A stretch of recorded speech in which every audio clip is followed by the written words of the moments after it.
안녕하세요. 저는 연구공동체 수유너머 104에서 비인간과 인간이 어떻게 하면 함께 잘 살 수 있을까를 공부하고 강의하고 있는 최유미입니다.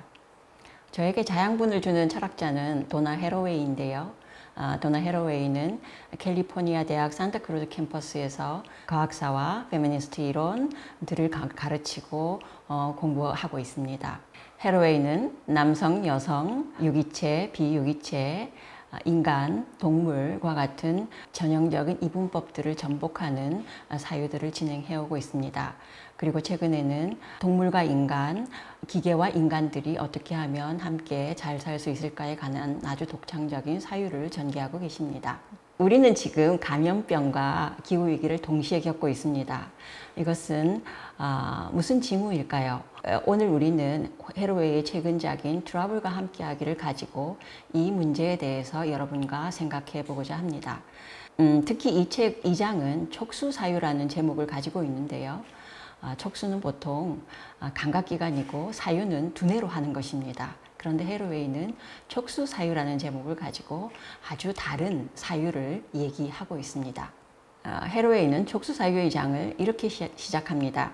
서양 철학과 정치경제학의 저 오랜 상투어인 인간 예외주의와 경계가 있는 개체주의가 분야를 막론하고 최고의 학문들에서 사라진다면 어떻게 될까? 정말 일고의 가치도 없게 되어서 사유하는 데 쓰이지 않게 된다면 하고 묻습니다.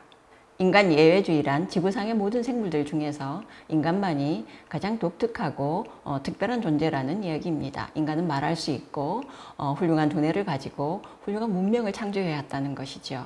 경계가 있는 개체주의란 지구상에 존재하는 모든 것들이 고정된 경계를 가지고 있어서 다른 것들과 확연히 구분되는 존재라는 것을 의미합니다. 개체와 맥락, 유기체와 환경, 유전자와 그 외와 같은 인간 혹은 개체를 중심에 두는 사유는 인간이나 개체 이외의 다른 것들은 모두 배경으로 물려버리는 구도입니다.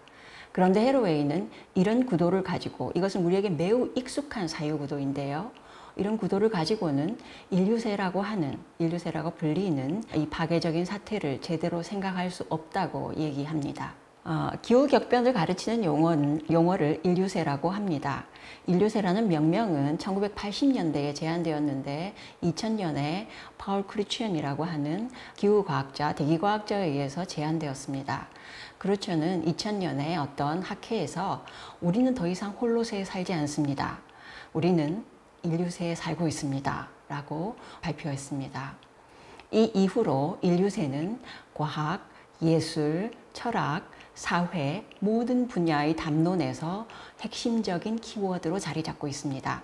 이 격심한 변화를 지시하는 도표 중에 하나는 거대한 가속이라고 불리는 이 도표입니다. 이 도표는 1945년에 나가사키와 히로시마에 원자폭탄이 떨어진 그때를 기점으로 해서 지금까지 그 이전과 이후가 확연히 다르다는 것이 지구 물리적인 시스템적인 지수들과 사회 경제적인 지수들이 동일한 트렌드를 나타내고 있다는 것을 표시합니다. 1945년 이후로 GDP가 급격하게 증가했고 외국인의 직접 투자도 증가했습니다. 인구도 대단히 많이 늘었고요. 그것과 동시에 이산화탄소, 산화질소, 메탄가스의 농도도 급격하게 증가했습니다. GDP의 증가와 이산화탄소의 증가가 무슨 관계가 있을까요? 우리는 통상 기후위기를 산업화의 여파라고 여기지요. 그래서 화석연료의 문제로 이 문제를 국한시킵니다. 그러나 이산화탄소, 메탄가스, 산화질소는 생물체들이 내뿜는 가스이기도 합니다. 단지 화학연료만의 문제가 아닌 것이지요. 왜 이런 변화가 생겼을까요? GDP의 급격한 증가는 어디에 기대고 있는 것일까요? 인간의 수가 많아진 만큼 우리가 기대고 사는 생물종들의 수도 대단히 많아졌습니다. 지구 시스템의 급격한 지표들의 변화는 인간만이 그런 것들을 만들어낸 것이 아니라 인간이 기대고 살고 있는 지구상에 존재하는 생물과 무생물들이 함께 만들어낸 것입니다. 가령 석유나 천연가스를 채굴하는 굴재 에너지 기업들을 생각해 보십시오.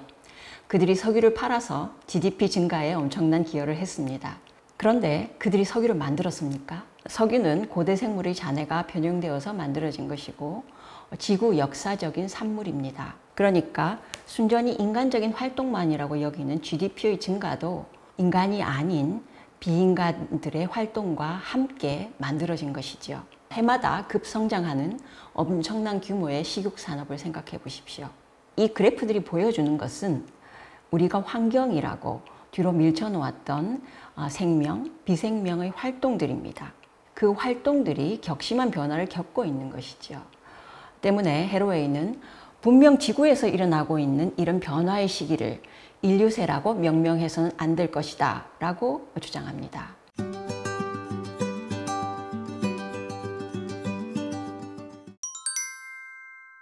촉수사유의 장애는 두 개의 제사를 제시하고 있습니다. 제사라고 하는 것은 글을 쓸 때 앞에 명구들을 제시해서 내가 주장하는 바가 이런 것이다 라는 것을 압축해서 보여주는 말입니다. 그 첫 번째 제사가 발달생물학자 스캇 길버트가 얘기한 우리는 모두 지류다 라는 구절입니다. 스캇 길버트는 발달생물학을 연구하는 학자로 그의 동료들과 2012년에 생물에 대한 공생적 관점, 우리는 결코 개체였던 적이 없다라는 아주 도발적인 제목의 논문을 발표했습니다. 생물학적으로 우리는 개체였던 적이 없다는 것이죠. 해부학적으로 동물은 통상 일관된 구조를 가지는 전체로 간주됩니다. 그러나 길버트와 그의 동료들은 개체에 대한 이런 해부학적인 이해를 뒤집는 연구들을 소개하고 있습니다. 이 논문들에 따르면 동물들은 수많은 종의 박테리아와 미생물과 그들의 세포를 공유하고 몸을 공유하고 있습니다. 가령 몇몇 스폰지들은 유기체 최적의 40%를 박테리아와 미생물과 공유하고 있습니다. 섬유질을 소화시킬 수 없는 젖소의 소화기는 섬유질을 분해하는 박테리아로 가득 차 있습니다. 우리 몸도 예외가 아니지요. 우리의 장기에는 수많은 미생물들이 섬유소 분해에 참여하고 있습니다. 우리 몸의 세포들은 90% 이상이 인간이 아닌 미생물과 박테리아의 세포들로 채워져 있다는 사실을 아십니까? 나무와 집들을 닥치는 대로 쏟아대는 오스트레일리아의 흰개미는 섬유질을 분해하는 효소를 자기 몸에 가지고 있지 않습니다. 그들의 내장에는 믹소트리카 파라독사라고 하는 박테리아가 살아서 그 섬유소를 분해하고 있습니다. 그들의 주식은 나무 껍질인데 말입니다. 이런 해부학적인 복잡성을 표현하기 위해서 로젠버그 등의 생물학자들은 개체 대신 홀로바이온트라고 하는 용어를 제안합니다. 길버트는 해부학뿐만이 아니라 면역학, 생리학, 진화학, 유전학으로 개체라는 말이 성립할 수 없음을 보여주는 논문을 발표했습니다. 그런 학자가 우리에게 우리는 지류다라고 얘기를 하고 있습니다. 생물학에서 지류가 논의된 것은 1869년 스위스 식물학자 시몬 슈벤데너가 지류는 두 개의 생명체가 융합된 것이다 라는 것을 주장하면서부터입니다. 이때 두 개의 생명체인 곰팡이인 균과 박테리아인 조류입니다. 1877년에 독일 식물학자 알베르트 프랑크는 곰팡이와 조류의 파트너 관계를 공생이라는 말로 명명했습니다. 그 후 공생 관련 여러 연구들이 진행되었고 지류는 개간, 그러니까 개가 서로 다른 종류들의 협력관계, 개간 협력의 대표적인 사례로 여겨졌습니다. 그런데 이런 이 생명체 가설이 뒤집혔습니다. 2016년에 지류학자 토비 스프라빌이 그 가설을 뒤집었는데요. 두 개만 있는 것이 아니라 제3, 제4, 제5, 제6까지 여러 파트너들을 발견한 것입니다. 스프라빌에 따르면 지류는 그룹마다 상이한 종류들로 섞여져 있습니다. 지류에 관한 기묘한 이론이라는 논문에서 스피라빌은 지류의 정체성은 미리 정해져 있는 것이 아니다 라고 주장합니다. 해로웨이가 우리는 모두 지류다라는 슬로건으로 말하려는 것은 바로 이 점입니다. 파트너는 미리 정해져 있지 않습니다. 만들어지고 있는 것입니다. 우리는 경계가 확실한 개체가 아니라 관계 속에서 해로웨이 요법을 빌린다면 상호작용과 내부작용 속에서 만들어지고 있는 존재인 것입니다. 상호작용이란 말은 많이 들어보셨을 텐데요. 내부작용이란 말은 익숙하지 않으실 겁니다. 상호작용이라는 것은 서로 다른 개체들이 관계하는 것들을 말하는 것인데요. 내부작용이라는 것은 관계와 동시에 구성되는 관계항들을 말합니다. 지구상의 모든 것들은 누구도 그리고 무엇도 혼자가 아닙니다. 아무것도 스스로를 만들지는 못합니다.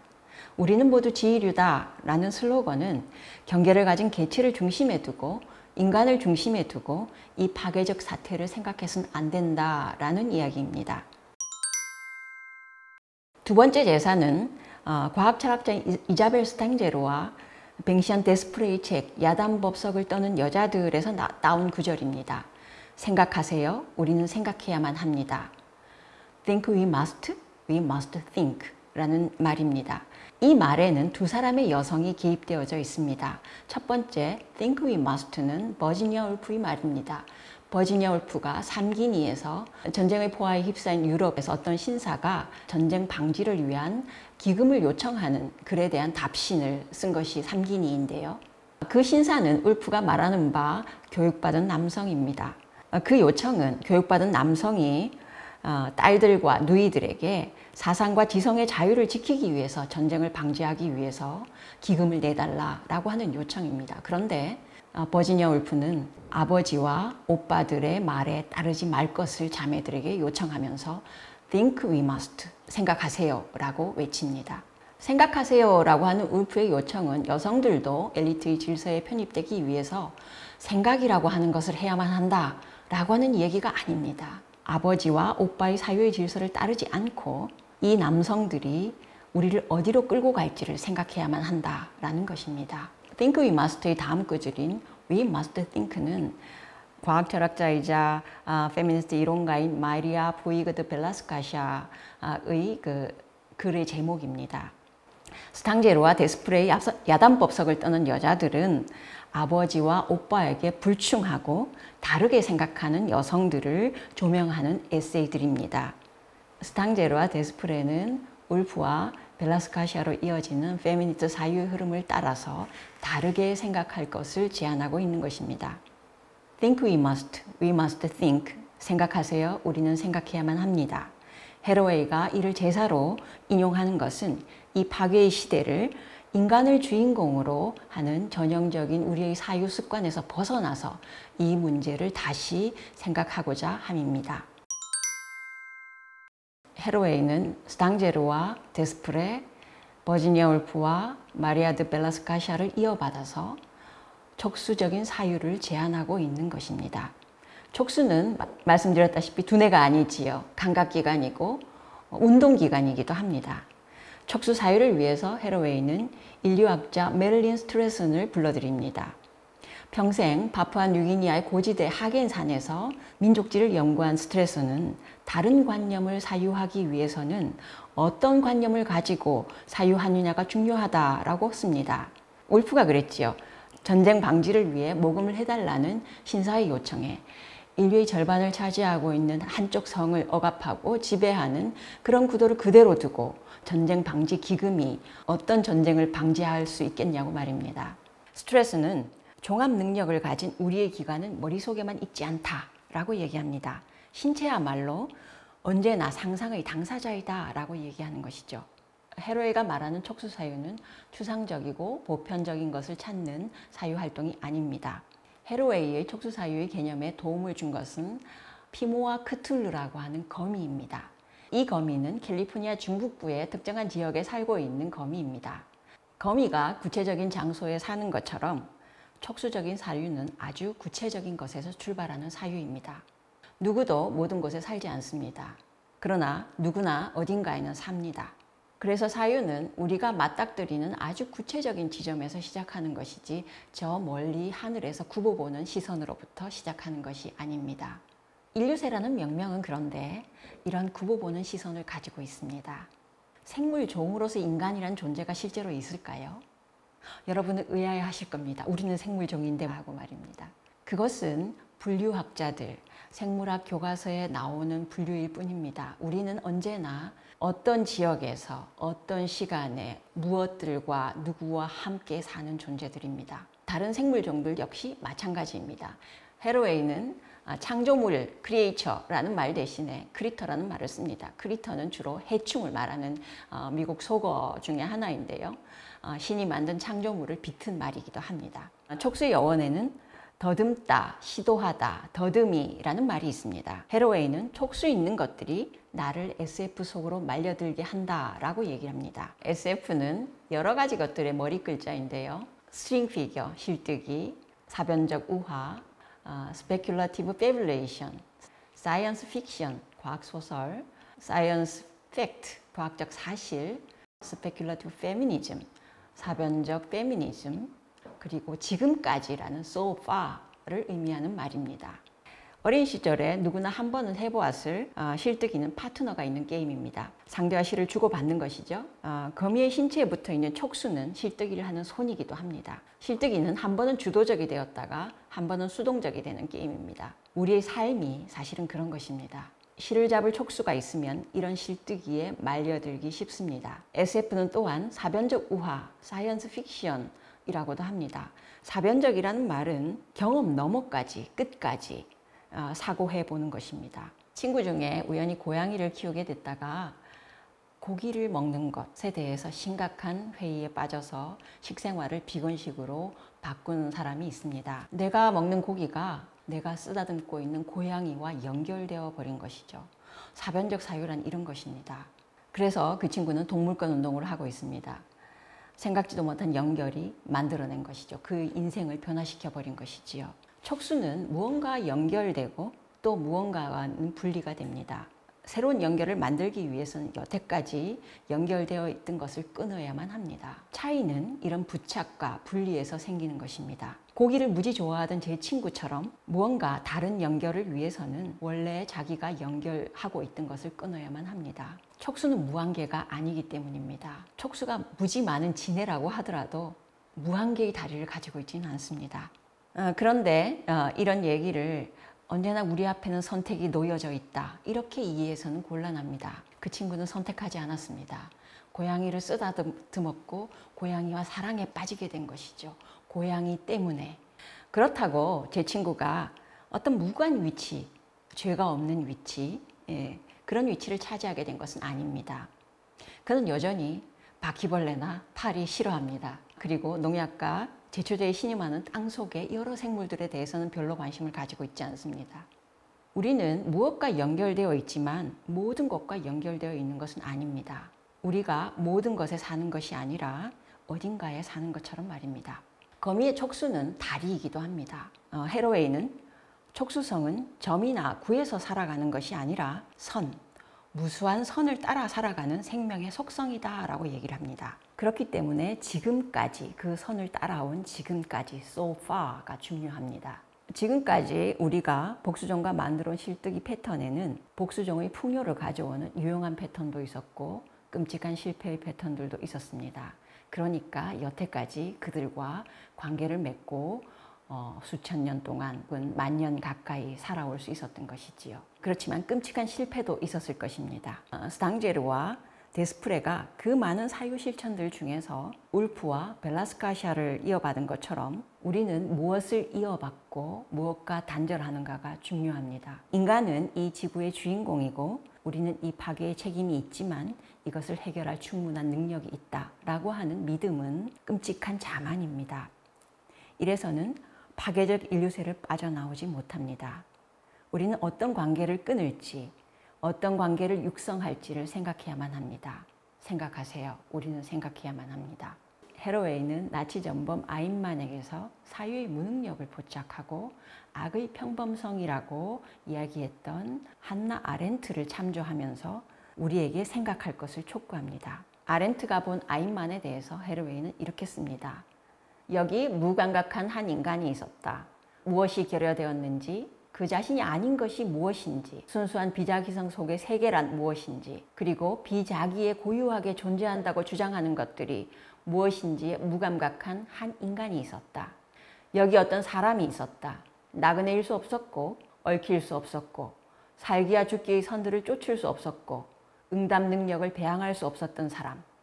자신이 하고 있는 일을 자신에게 설명할 수 없었고 결과들 속에 그리고 결과와 함께 살 수 없었고 되비를 만들 수 없었던 어떤 사람이 있었다. 우리는 이 아인만과 다를까요? 우리도 눈앞의 바쁜 일에 몰두하느라 다른 것들은 돌아보지 않습니다. 아인만처럼 되지 말고 우리는 생각해야만 합니다. 퇴비는 농사를 짓기 위해서 만드는 거름입니다. 음식을 하고 남은 야채나 곡식을 거두고 난 집들을 쌓아두면 미생물들이 발효를 시키고 그것들이 퇴비가 되지요. 미생물들은 퇴비통에서 찌꺼기를 먹고 배설을 합니다. 퇴비라는 것은 사실은 미생물들의 시체와 배설물입니다. 거기에는 살기가 있고 죽기가 있습니다.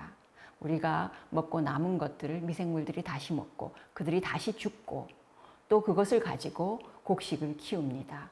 살아있는 것들은 언젠가 죽고 그것은 다른 것들의 먹이가 됩니다. 인간도 예외가 아닙니다.